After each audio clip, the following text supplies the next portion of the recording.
ঈমানওয়ালা, যা খাচ্ছ এটার জন্য হালাল পাক পবিত্র হয়, হালালান তাইয়্যিব। আমরা বলি না কলেমা তাইয়্যিব, পবিত্র কলেমা। এই রুজি হালাল এবং তাইয়্যিব হওয়ার দরকার। করতে পেরেছো তো?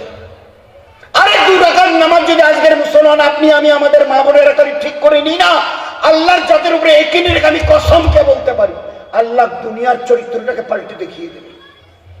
আর যারা আমাদের উপরে দন্দনাচ্ছে না, আল্লাহ খালি একটু যদি আজকের রাত পর্যন্ত করে দেখাই, সকালবেলা যে সূর্যটা উঠবে না, তার পুরো ছবিটা আল্লাহ দুনিয়ার পাল্টে দেখিয়ে দেবে। খালি 2 রাকাত নামাজ, খালি 2 রাকাত নামাজকে ঠিক করে। 13টা ফরজের একটা শরীর পাক। পাক মানে আসছিলাম তো ওই ওখানে বোধহয় একটু কাদা লেগেছে, একটু পানি দাও তো, একটা সাবান দাও তো, ভালো সাবান, রেল ফেলে রে হোক বাবা যা আমি সাবান, ভালো করে সাবান দিয়ে ঘষে মানে সোফা দিয়ে, এর নাম পাক। শরীর পাকের আসল অর্থ কি চাওয়া হয়েছিল? তোমার শরীরের একটা জায়গায় একটা রক্তের কণায় যেন কোনো হারাম না থাকে। হারাম থেকে নিজের জিসমকে আগে পাক করো, তারপরে বাইরে কি কোথায় আছে ওটা পরে দেখা হবে। 2 নম্বর কাপড় পাক। তোমার এই কাপড়ের একটা সুতা, নিচে যা পড়েছো, উপরে যা পড়েছো, মাথায় যা চাপিয়েছো, এর একটা সুতো যেন হারাম মালের না থাকে। এ হচ্ছে তোমার শরীর পাক, কাপড় পাক।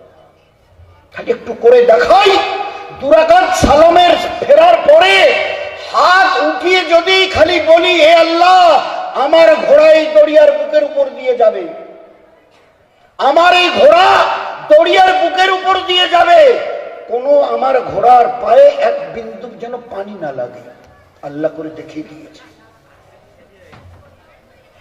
আল্লাহ করে দেখিয়ে দিয়েছে। এ হাওয়া, আমি নবীর উম্মত বলছি, 2 রাকাতকে ঠিক করে নিয়েছি বড় চেষ্টা করে।